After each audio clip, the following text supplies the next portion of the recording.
Good afternoon, everyone. It's really, really good to see you all. Thanks for joining us today. My name is Sarah Baker. I'm a Director at Southend-on-Sea Borough Council in Adult Social Care, and also the Chair of the Eastern Region Prevention and Personalisation Network. Just a bit of housekeeping to start with. The request is if you can keep your cameras off where possible and your mute buttons on, that would be preferable, please. And also make really good use of the chat. I'll be keeping my eye on the chat so I can spot anything that's being said and make comments as we go along. But we are asking if you have questions, if you could wait till the end if possible, because we've got quite a lot to get through in the next 3/4 of an hour or 50 minutes to allow some time at the end for questions. So that would be really appreciated. Thanks. So the first slide we have here, just to introduce you to sector-led improvement and value-based sector-led improvement. The focus of today is how sector-led improvement approach links with the work on self-directed support in Essex. So we've included an important graphic here. This was on the front page here, which describes how we did some work back in 2018-19, believe it or not, with our Count Me In co-production team along with Simon Stockton. And we recognised then that the value-based is so important. We needed to ensure that we're improving our co-production within the region. And this piece of work was done over several workshops with lots of inclusion from people with lived experience, their families, as well as us and colleagues.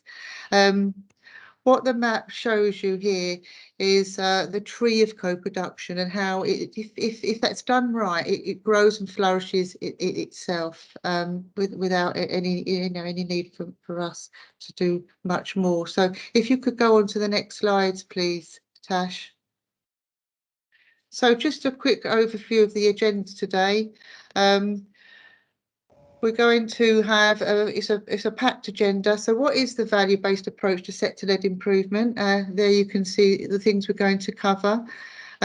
We are also going to hear from Essex County Council, both a staff member and someone who's got real lived experience and a provider as well is going to speak to us. So it's exciting, and so that's why we want to move through the initial slides quite quickly so that we can give the time we need to those people that can explain what it's like to have an individual service fund co-production and such like. So if you could move on to the next slide, Tash, though, thank you. So this sort of explains the key drivers for sector-led improvement. It's not just about co-production, it's about being right, having the right conditions, about creating a positive culture. It's about being responsible for your actions. It's about working collaboratively. And we know that for the programme to work, we need that positive leadership, we need that positive culture, we need trust in each other. We need to collaborate and offer things like peer-to-peer support, provide encouragement and motivation. But this does include some challenge, but as a critical friend, as a friendly challenge as we've put on here. But we do know that that will lead to improvement, connection and innovation. So I'm now going to hand you over to Tash, and she's going to explain how the programme came about and what we've covered so far. So over to you, Tash, if you could introduce yourself and take it from there. Thanks. Thanks very much, Sarah. I'm Natasha Bearbury. I'm the Regional Sector-Led Improvement Programme Manager for the East, and I support the Building Positive Futures programme, and I work alongside the Personalisation and Prevention Network. And I can say that we very much work collaboratively across the region as a team, and the Personalisation and Prevention Network has really helped me to create this programme of work, so it's very much done in co-production. Just to explain, like other regions, we have a sector-led improvement cycle that we go through, which includes market management, balance scorecards, network meeting, boards, etc. But we also have a self-awareness tool process, and every year the directors across the East, all 11 of them, complete a self-awareness tool which talks about the things that are working well and the things that are not working so well and what the challenges are. And we have an ex-director who comes in to challenge the local authority and challenge the region on some of that information. And he said to us, actually, Tash, I think we need to be pushing on the personalisation agenda. I don't think we're doing enough. We're not doing enough to support unpaid carers. We're not doing enough around direct payments, individual service funds, personal budgets, co-production, and asset-based approaches needed a little bit more focus. So we built this programme back in December 2020, so it's relatively new. And we decided, because it was during the pandemic, we couldn't meet face to face, so we would have it virtual. And we would have at least one action learning group each month. And the programme focuses on redesigning, commissioning, personalisation and asset-based approaches to care and support. It's run by external organisations, so we invite external organisations in and they bring a person with lived experience with them and often a provider, so that you've got that three-way engagement. Every local authority is represented, and we asked at the start of the programme that could we have no more than 30 people, with the mindset that whoever attends is a champion and takes that back, takes the learning back locally. And we've had feedback recently to say 30 isn't enough, so we will be lifting that number up. We don't have an agenda because the idea is that there's no pressure. It's a real good, honest and open space to have that collaborative working and that peer support. But we do have learning outcomes, which tells each local authority what they can expect from each of the action learning sets. And we don't have minutes. We have a one-page graphic from Pen Madonka that explains all the key messages from the session. Just to move on now, I just wanted to describe the action learning sets that have taken place already and the ones that we've got planned. So far we've had 7 sessions since December and they've been really well attended and well received. We've had 2 on individual learning funds and innovation around that from the Centre of Welfare Reform. We've had local area coordination and micro enterprises with community catalysts. We've had self-directed support with Think Local Act Personal, reaching out to unpaid carers with Bringing Us Together, which is an advocacy organisation, co-production with the National Co-production Advisory Group, and we had a session recently which was really well attended, and that was on digital connectedness with Rethink Partners in the LGA. The ones that we've got planned coming up are economic development with Power to Change, a learning event on COVID-19 with Sky, mental health transformation with NHSE and NHSI, social prescribing with NHSE and NHSI, because we want to ensure that that integration agenda is in there, and assistive technology with TSA, working together for change with Simon Stockton and Central Bedfordshire. Central Bedfordshire are currently co-producing their carers strategy, so we really wanted to know about the working together methodology, and I think it's based on a Nesta model. Support brokerage with Imagineer, and community-led support with Keyring. So a real mix, but as you can see, all of these areas are about the personalisation programme, and they fit into shaping our markets and providing more community-based support, more choice and control in the market. And that's what we're all about. So I just wanted to emphasise the importance that if we have any of these sessions, we do make sure that that lived experience is in there. It's important that we have a person with lived experience, a provider and a commissioner to tell their story. It doesn't have to be that we invite people with lived experience and providers from every local authority area. It's important that the facilitator brings those people with them, otherwise it becomes too unmanageable. But it's a real good headspace to come together, and we recognise that one size doesn't fit all. you can sow the seed of innovation, but it's up to the local authority if they want to water that and grow that and for it to flourish into a plant. This is some of the feedback that we've had from the Building Positive Futures programme so far, and the evaluations have been really positive, and actually having virtual sessions has worked really well for people. They're able to avoid the travelling. They love the fact that they can share ideas with a network that is outside of their normal regional network, and they can share and share innovation and have honest and open discussions. And already, as you can see on the right hand side, these are some of the things that local authorities have said that they're either going to do or are doing already, and some of them following our session on the individual service funds have certainly pushed that work on, which is really, really good to see, and all wanted the programme to continue. This is just a slide from Penman Donker, who's our graphic facilitator, and it's really, really powerful, and it gives the key messages from the session. And as you can see, in the darker colours are things that we need to improve on, things that we aren't doing so well on. On the brighter colours are conditions for success, those things that we really, really need to get right in order to make self-directed support and bring it back to its roots. I'm not going to, I'll send on the slides so that you can see this, but I'd like to hand over to Lisa now. Brilliant, thanks Tash. Afternoon everyone, I'm Lisa Wilson, one of the heads of Strategic Commissioning and Policy at Essex County Council, and I always start with saying I've got some pleasure in my role, and I really do mean that, in that I've got a lead around personalisation and making sure that we, as Tash said, put self-directed support back to its roots really, and improve the position for those that we're here to support.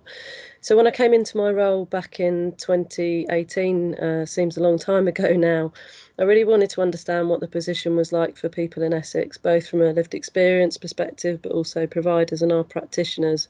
And what people told me was that we were really strong in this area previously, but things had slipped over time and we could make some improvements. So we set about developing a range of things that we would seek to improve over the coming years. And I think it's really important to start with that vision for the programme of work. It was around making choice real and putting the people at the centre of our work, but also making sure that we create the tools, the practice and the market solutions out there for people to have that sense of control and choice. So the way that we frame the work is to make sure that we focus on those areas of practice, of making sure the solutions are there and that the infrastructure supports people and that people are at the centre. So if we can move to the next one, Tash. So this, and I know we've got Nick has joined the call, our DAS. This was a slide that I took to our leadership team when I spoke about the challenges and the opportunities we had. And one of the things I was really keen to talk about was who was in the driving seat, because I often hear in this space where people have a debate about whose money is it, whose choice is it, whose control is it, that people often get spoken about as passive recipients rather than people who are in control and have a life that they want to lead and some aspirations and some dreams. And I really believe that if we are to make some change in this area, that we need to be really supportive passengers in people's journey. And if we're thinking about our roles, it's around facilitating and enabling them to have a good life through those range of things that we do. But absolutely, they have to be at the centre. And then on the next slide, there's just a kind of extension of that analogy, really. If you think about some of the dreams that people have lived in reality and, you know, elite sports and things like that, they've got a whole team around them, but they're in the driving seat. This is an example of a woman who is a NASCAR driver, and no doubt her pit team, her wider circles of support are all behind her and making her dreams become real, but she's deciding which direction she's going in. So Tash, if we move on to the next slide, this one talks about the nature of the work that we're trying to do. So as I said, people and their families are absolutely the core of it. And the reason I've put a circle around those things in the middle and included co-production, shared values and purpose in there is that those are kind of core principles that we're trying to work to in our programme of work and across work more broadly in Essex too.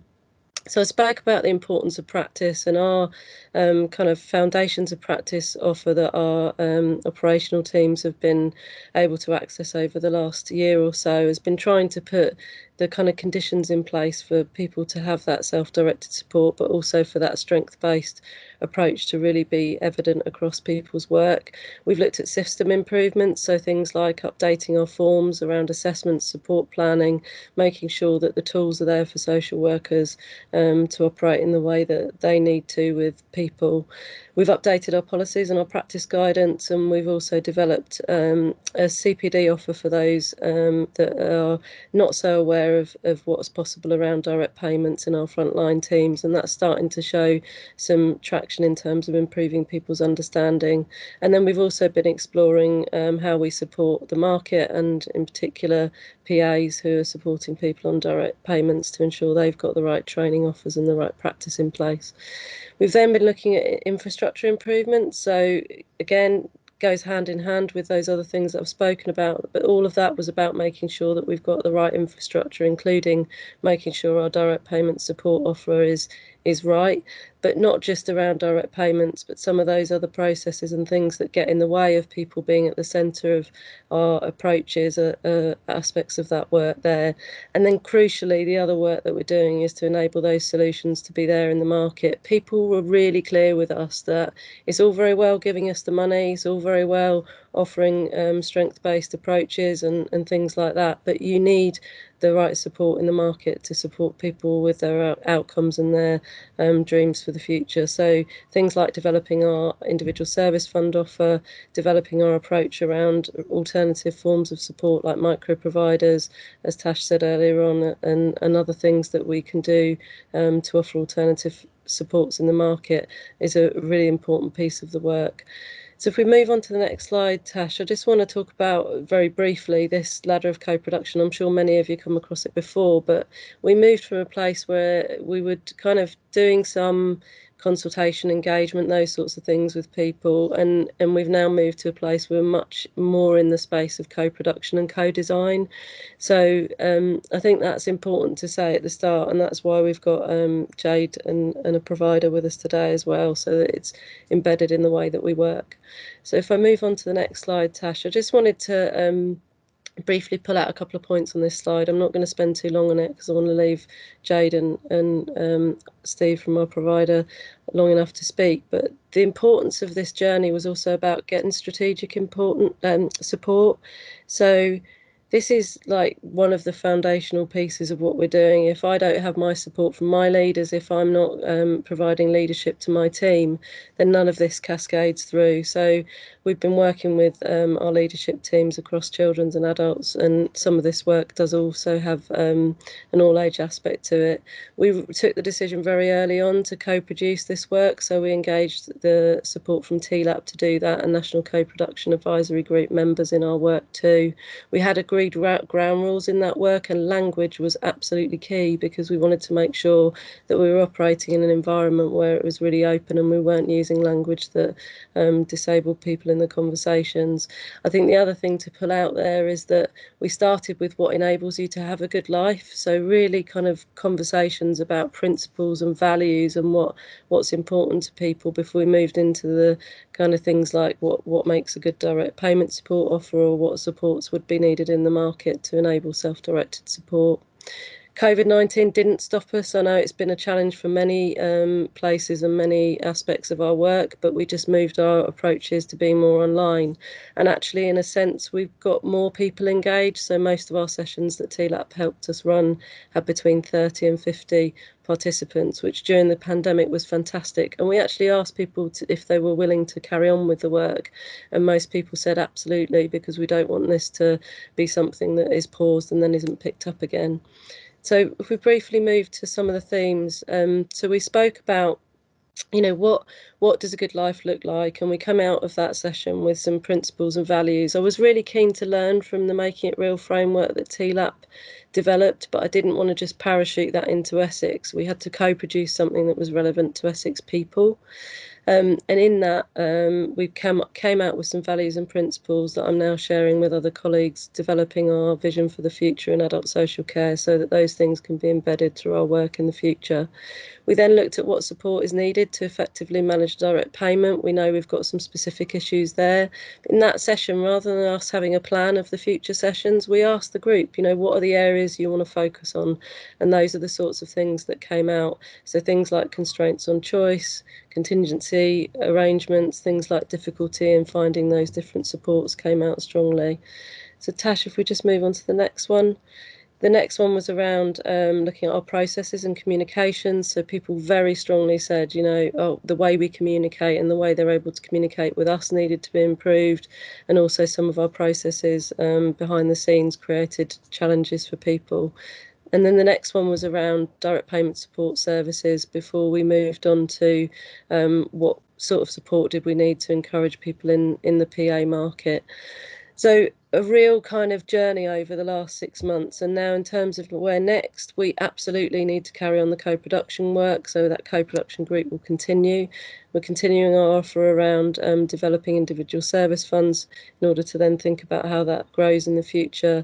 Our offer around developing different solutions like micro providers and others and PAs in the market, and continuing to work on some of the short-term things. So people came out with some really simple solutions we could put in place relatively quickly, and that's a really key message for me, because one of the things people said at the end of this session was, when we asked them the question, did they think anything would change as a result, some people said maybe, and that for me showed the kind of change journey that we're on. We need to turn that into a yes, because people see some changes now and then some changes in the longer term. So at that point, I'm going to hand over to Jade. So Jade, welcome to the session. Jade is one of our direct payment recipients in Essex, and she's going to describe what makes a good life for her and what doesn't. Hello everyone. Oh, my camera's gone very white all of a sudden. I'm not usually this ghostly white. I don't know if everyone else can see that. So hopefully it'll settle down in a minute. So first of all, if you hear any weird noises in the background, my cat is not very happy about being kicked out of the room and is letting everyone know, so sorry about that. So yeah, my name's Jade. I've had a direct budget now for a number of years. I have a condition called Ehlers-Danlos syndrome and I'm a wheelchair user. So only 17% of disabled people are actually born with their condition or disability. 1 in 6 have a disability at working age, and 1 in 4 have a mental health problem at some point. These are just some thoughts for you to ponder when you're next looking at policies or deciding what to do on a case. While not everyone in those statistics will require care, a proportion will, and the policy you write today may apply to you, your partner, or your child at some point. What care would you like to have? Would you like to have to fight for everything, or would you be happy to receive a personal budget from your own council? After all, I didn't expect to be one day sitting here. I've worked for charities, local authorities and housing associations, and I tried my best at every step of the way to put compassion and fairness into every decision I made. Can you say the same? And you may be thinking budgets don't always allow for that, but that's nonsense. You can have personalisation and person-centred care while spending the same amount of money or just a little bit more. In fact, if people are getting the right support without a massive battle first, you may find the results more amazing than you realise. Having a direct budget has enabled me to a certain extent, have choice and control over my life. My budget has been life-changing, and I definitely want you all to understand overall I've had a great experience with my budget, but there are some things I wanted to highlight to you all that could potentially be improved across the country. Person-centred care to me means that our wants and desires matter, even if that results in a slightly higher budget.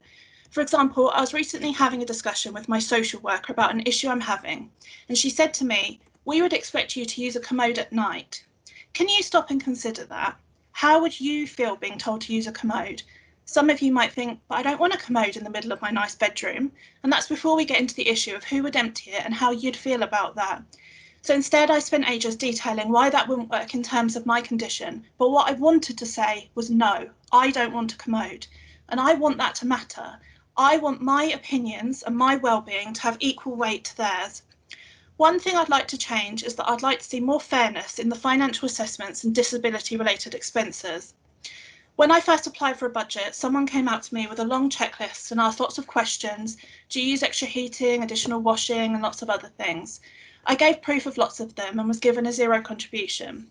A few years ago, though, I got a letter out the blue saying the council had re-looked at disability-related expenses and no longer accepted many of them. The cleaner I paid for was no longer accepted. The medications and joint supports I need endlessly were told were now considered a health need.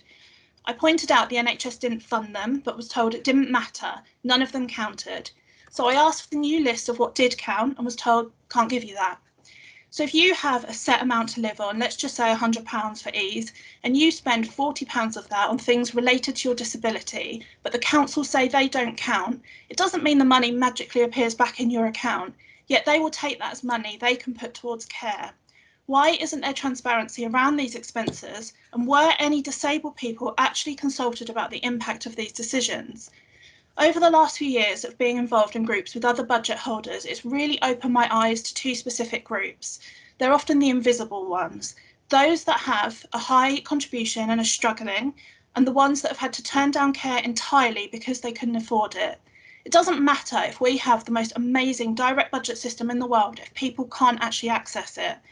Not only that, if someone is on income-related benefits, they could be paying out hundreds in contribution, but unlike other means tests, earned income doesn't count. So you could be earning 100,000 a year and pay absolutely nothing, or those living off the lowest income the government says is legal could be paying out everything they have. Does that seem fair to you?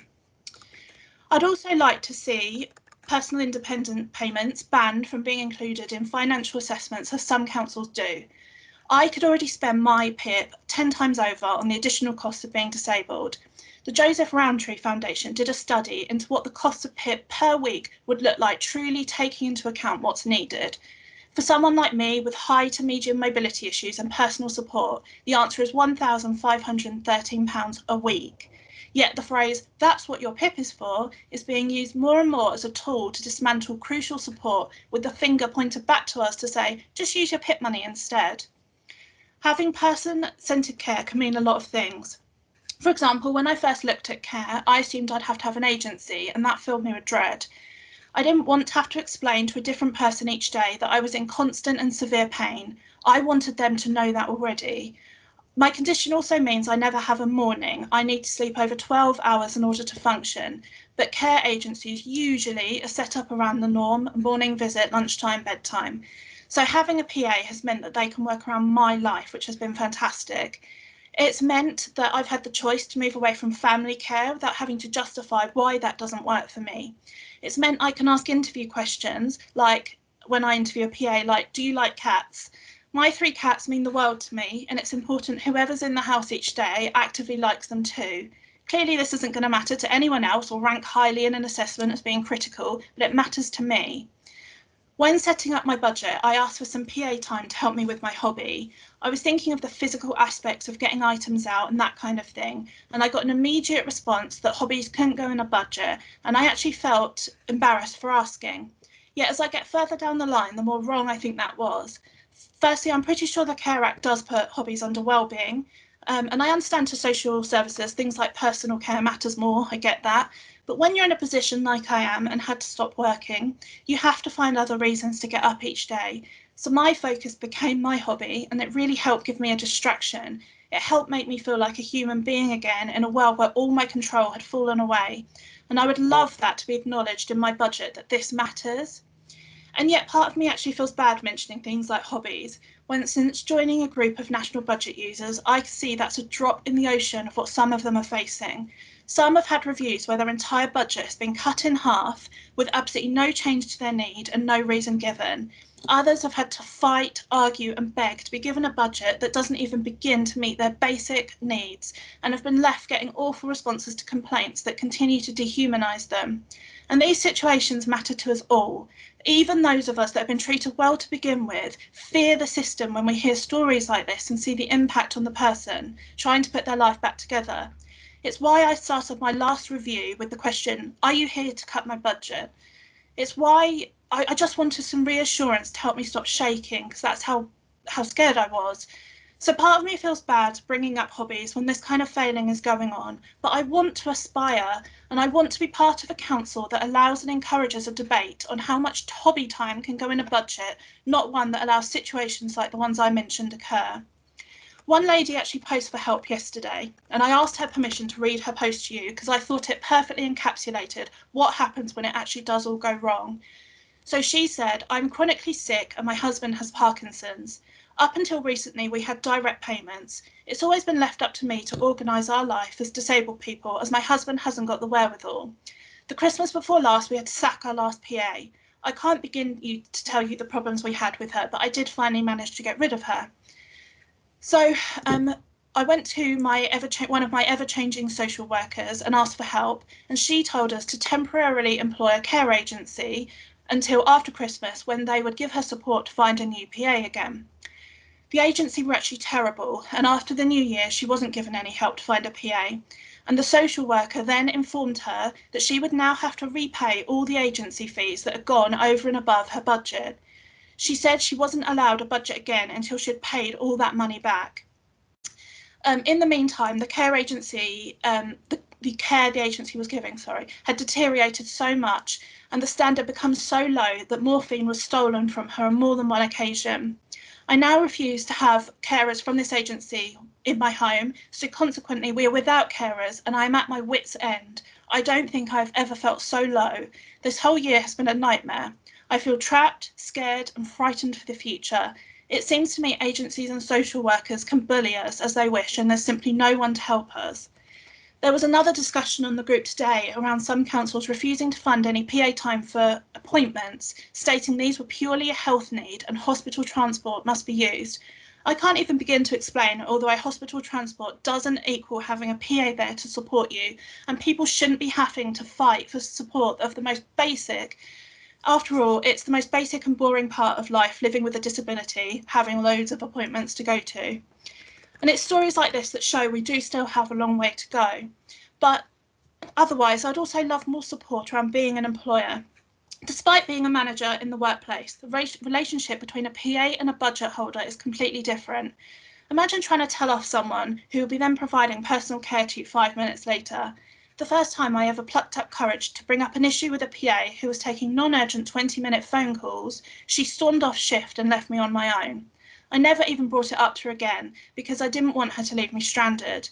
I would have loved to have someone to step in and just provide a bit of hand-holding in this situation.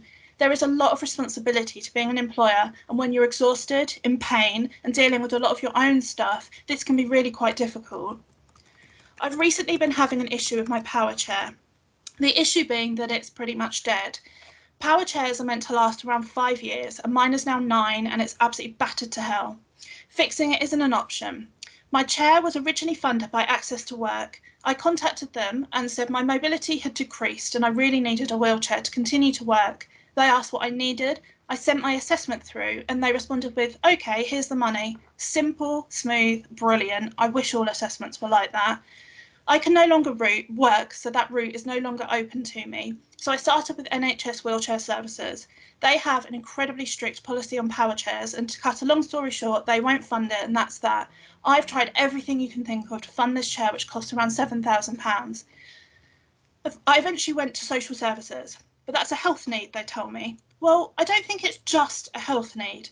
For every assessed need I have by social services, it will be impossible or very difficult to do without my wheelchair. The two needs are intertwined, and my life doesn't split neatly into health and social. It's just my life, and what I need to exist in it doesn't fit into neat little boxes. I was told to get a personal health budget, even though they're only open to people with continuing healthcare in this area. They didn't know that. So then I tried charity funding, even though help for those aged 25 to 65 is pretty limited with wheelchairs. One of the main wheelchair funders wrote back that they'd had too many applicants from Essex, so couldn't help me. Then the pandemic hit, which in its own weird way actually helped, as I no longer needed to leave the house. So over the last couple of months, I've managed to get some funding from charities, but there's still a shortfall. By the end of the year, because of being trapped in my home, I've actually had to use my contingency funds far less, to the point I could pay for the whole chair out of it. So I asked if this was possible and was told no, because that's not what it was originally for. But my needs had changed, and I was caught between health and social care, with each pointing to the other to fund it. All I need is a wheelchair to live my life. The world is opening back up again, but I'm trapped within my own home even.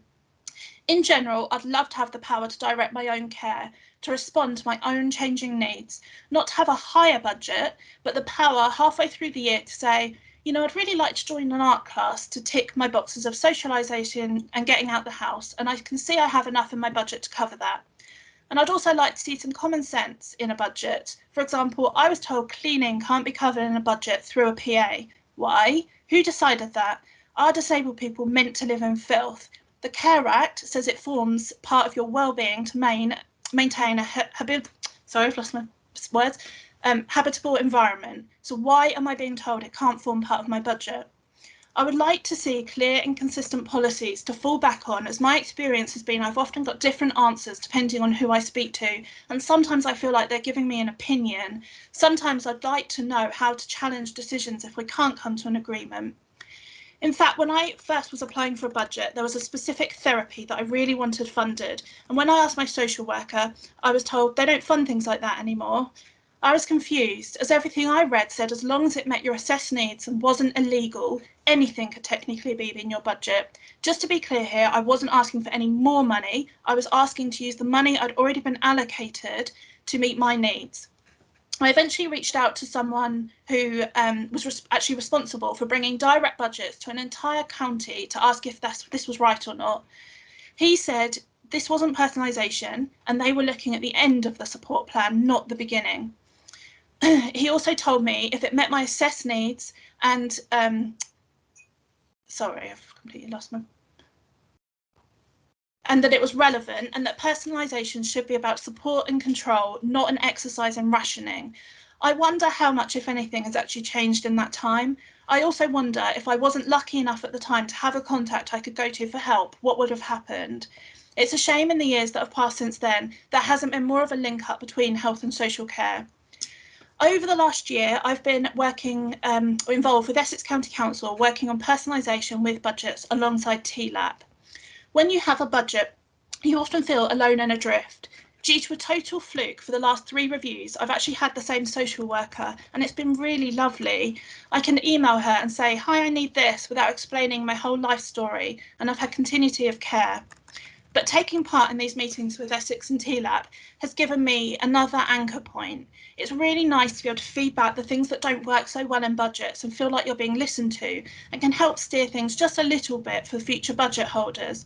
I've had some really great conversations with social workers, for example, in regards to how terrifying and anxiety inducing many people find reviews.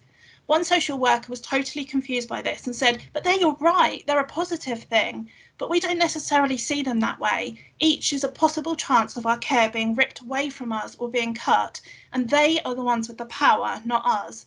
I mentioned what a difference it made if a social worker opened a review with a reassurance that they weren't there to cut support, they were there to help us. And I really hope that conversation made a difference going forward. It's also crucial these conversations keep happening with frontline workers. It's obviously brilliant to have policymakers and managers on board with personalisation, but the message needs to get across to those who actually do the assessments. For example, another social worker admitted to me in one of the meetings that she still puts in place care agencies as her first line for those asking for help because there's a lot less paperwork and she understands the system. When there is proper training in place for every potential care route and the social workers are on board with the power of personalisation and the difference having a good system in place can make, that will be truly life-changing for everyone. Thank you.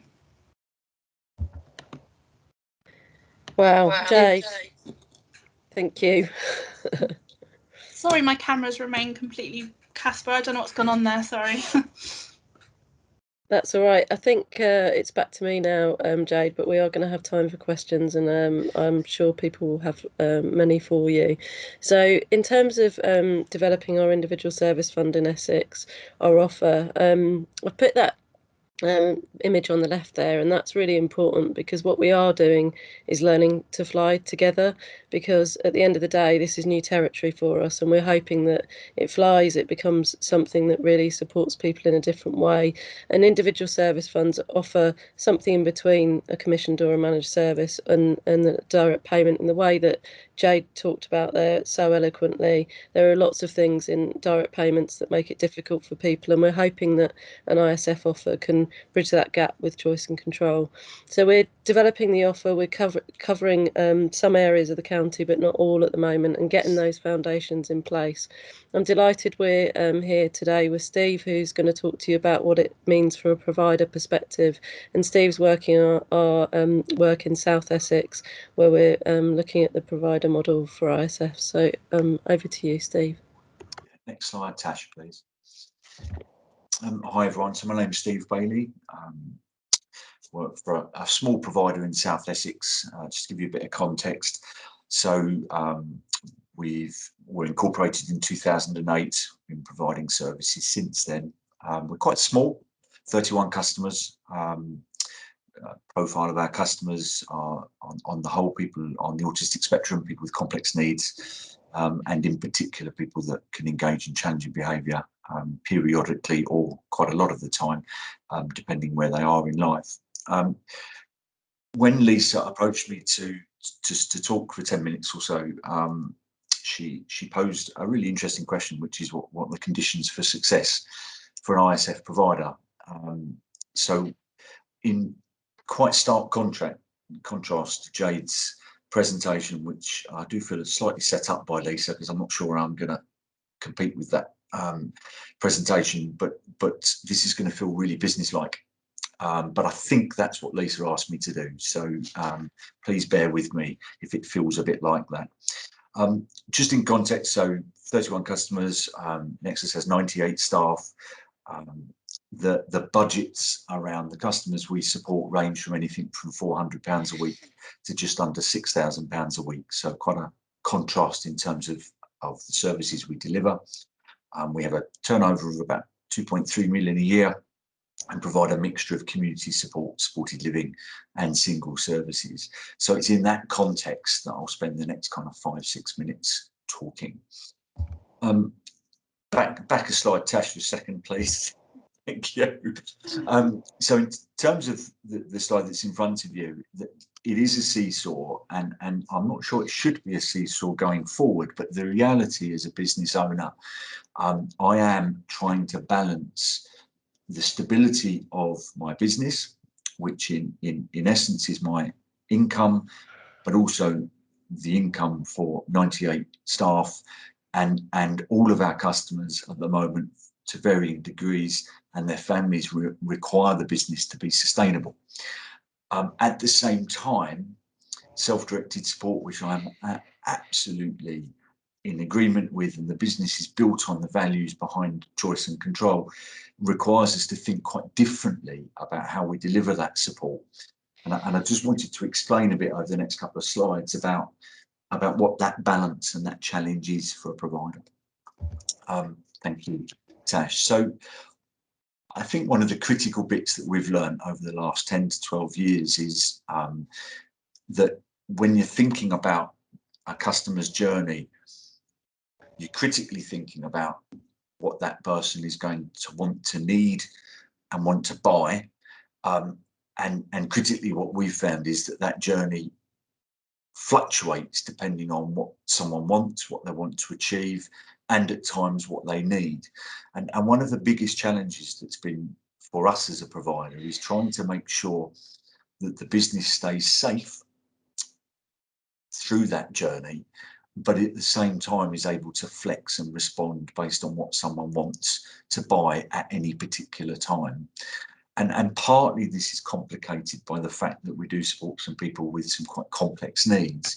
And in particular, you'll see in the kind of pink area, where we found it quite complex to find ways where we respond to periodic increases in need, but at the same time trying not to create a level of dependency for that customer so that they have to become reliant on that for longer than they need it. And one of the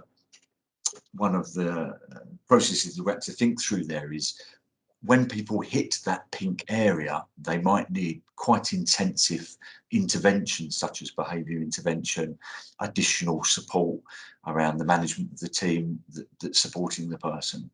But at the same time, they may not need that for long periods of time. So the question is, how do we make sure it's there when someone wants it, but then they don't have to pay for it when they don't need it. And that's quite a complex dilemma for a provider who you know has got a menu of services but needs to make sure it can sustain those menus of service. And what you're going to hear a couple of times in the next 5 minutes is an analogy called referral anxiety. And my experience, and on the whole, it's an incredibly positive experience with the 3 local authorities we work with, Essex, Southend and Thurrock, is that there's still quite a bit of work to be done around that. So on the one hand, we've got a commissioning environment which is asking us to reduce dependency, to enable people to reach their goals and achieve their outcomes, which could mean they don't need us as a provider anymore, or certainly need less of us. What I would describe that as is a throughput model of business rather than a containment model.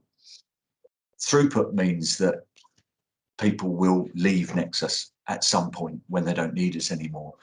But for Nexus to survive, I need to know people are going to be knocking on our front door.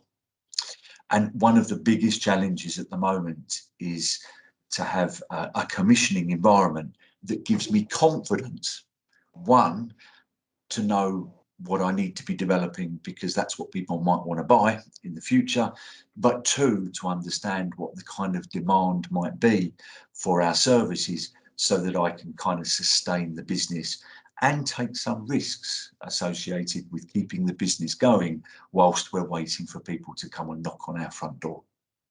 Next slide, Tash, please. So I thought about it I thought about Lisa's question in 2 ways, really. So one is what's the kind of internal factors around that customer journey, and secondly, some external. There's many, but I've pulled out 6 that kind of are really relevant to Nexus at the moment.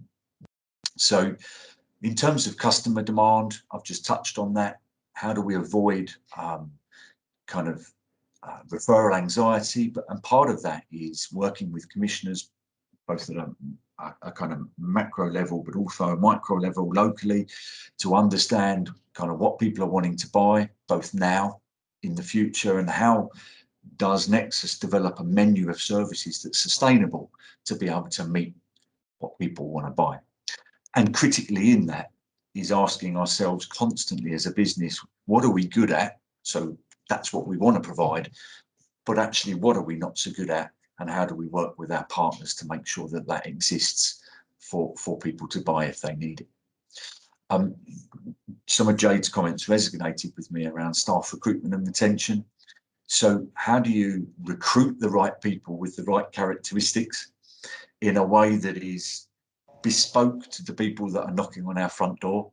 So whether that is that you've got to employ people that actually want to be in a room with someone that's got cats, and how do you legally ask those kind of questions in the interview process without creating some potential risks of kind of employment rights, etc.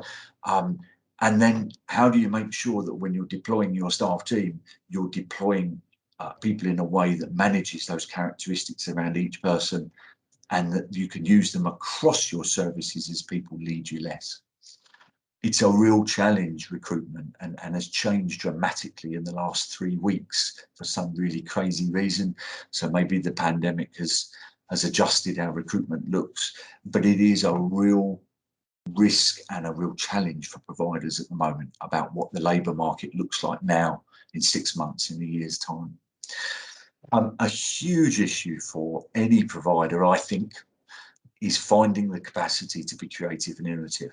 And if there's one thing I've learned over 12 years, having on the whole direct payment customers or very, very pushy and creative social workers knocking on our door, is that we have to make sure that we have time within the business to be creative and innovative.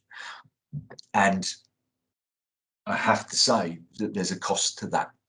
There is a cost to creating capacity in the business to find the time to think, reflect, learn, and be creative. And it's really important that when you're costing a support plan, when we're thinking about hourly rates, that's thought through. Lisa's touched on co-production, Jade touched on co-production, and it's really critical to find ways of having mutually beneficial relationship with our customers and partners, but without destabilizing the business. And what I mean by that is the incentive to embrace self-directed support and individual services. I've got to have some confidence that if I am working with lots of other providers in the market, that I'm not going to lose my business. So there has to be a balance in that. Technology is enormous for us. We know that it makes things more efficient. We know that it can deliver far better outcomes for our customers.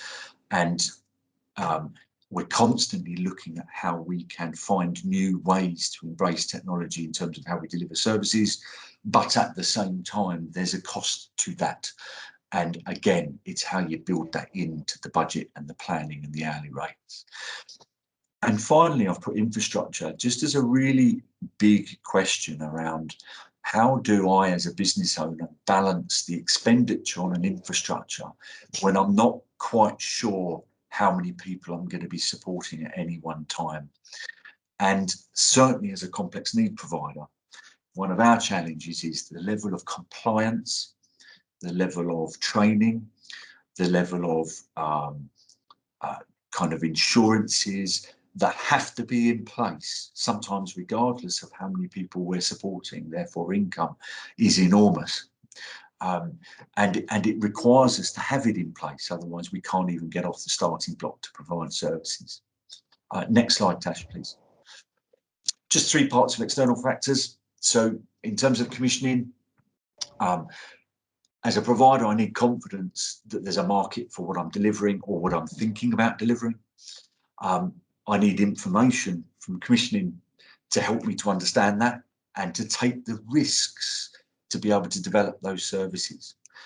A good business will have a surplus fund, for example, when large invoices aren't paid or are delayed, so that you can keep paying your staff team. For me, as a very small business, I still have a £200,000 a month payroll that I've got to pay because 60% of my staff team are the breadwinners in their families. So it's really important for me to have a surplus. But if I'm going to use some of that surplus to develop services ready to meet the demand that, in this case, Essex is telling me it's going to have in the future, I've got to have some confidence that that's real and it's going to come my way, or part of it's going to come my way. That's a bit about that referral anxiety. In terms of the business model, so I've touched on that in terms of how does commissioning, how does the information that commissioning provides, how does my understanding of working with other providers in the area, how does that give me the confidence to move away from this containment model, because that's a really safe business model, containment, through to a throughput model, which is one that we would embrace, we do embrace, but it has risks. So that shift of business model for any ISF provider, but indeed the whole market of provision, is a critical challenge for commissioning going forward. And then the marketplace, or as Lisa's called it, which is wonderful, this ecosystem in terms of the resources and the activities and the provision that's required to help people to live the lives that they want to live and deliver the outcomes they want, is critical. And that requires some flexibility around how budgets can be moved, very similar to how Jade's been talking. And if that kind of decision making is going to move closer to providers through individual service funds, providers have got to feel like they're trusted by local authorities and commissioners to make some of those decisions and take some of those risks. And that changes from time to time, and there are many providers that feel that level of trust doesn't always exist. Last slide, please. Oh, that's me done. Then I'm just conscious of time. Tash. Thank you. Thank you, Steve, and thank you, Jade and Lisa and Tash. Really powerful, and so powerful that we've literally got three 3 minutes left of the session. I've just made some notes. We did have a couple of questions that we might have to feed back because people might need to leave. Chandra asked around the key to getting corporate colleagues on board. I think that was when you were talking about some of the experiences from your perspective, Lisa. And there was another question from Stuart about how powerful the presentation was, Jade. And how we might take some tips from Lisa about getting uptake of DPs for older people. We've literally got 2 minutes. Are we able to answer the specific question? So Lisa, really for you around the key to getting corporate colleagues on board in the first instance. So it was really about engaging them in the conversation about what people said was important to them. So really taking that kind of lived experience at the heart of it and what practitioners said they were struggling with. So different perspectives, but saying here are the problems, how are we going to address these? Are we all caring about this issue, or are we going to sit aside and do nothing about it? So it was about creating a compelling case for what we were trying to achieve and rooting that in evidence. I think that was the key thing, and continually having those conversations. They're challenging. There's so many priorities that people are working on. This is one of them. There are many others, and I think that's one of the challenges we've got across authorities. Thank you. I mean, we've some real great feedback in the chat, and we can make sure that the feedback is part of how when we share the slides. But some comments about the powerfulness of the presentation from you, Jade, again, something about needing to get the charging process in line with the sort of welfare benefits, and that's so important.